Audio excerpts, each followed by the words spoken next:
R.L. Stine's second Netflix adaptation of Fear Street goes back to 1978.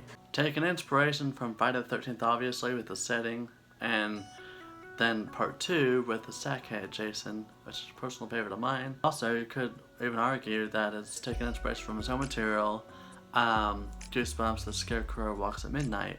But this being roughly a 2-hour film, there's not really a lot to keep it going other than a lot of murders. This continuation honestly picks up very slowly with the build up from the first film. It does sprinkle some murders throughout to keep the viewer somewhat invested, I guess.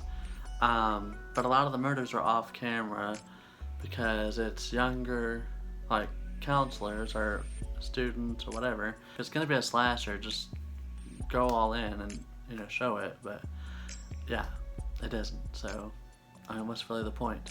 It's honestly just not as exciting as the first. A lot of people are saying that I prefer this one better. I don't, because it just feels redundant. And also with American Horror Story, recent season and the camp, and then the whole retro 80s vibe to it, it's overkill.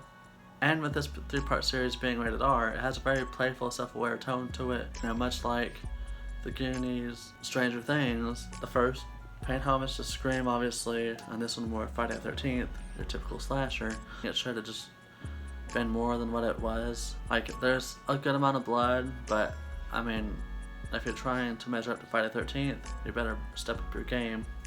As for the cast, they do get the job done, but no one really stands out except for Sadie Sink, who you also recognize from Stranger Things.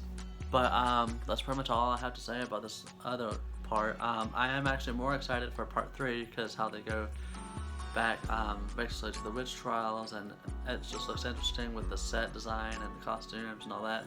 It looks far more interesting than the first 2 combined. I think this will resonate more to our younger audience, even though it's being rated R.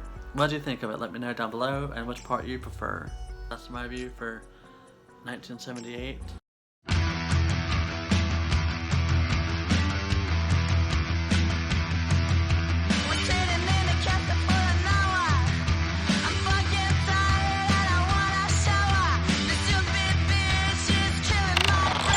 Thank you for watching, and please subscribe.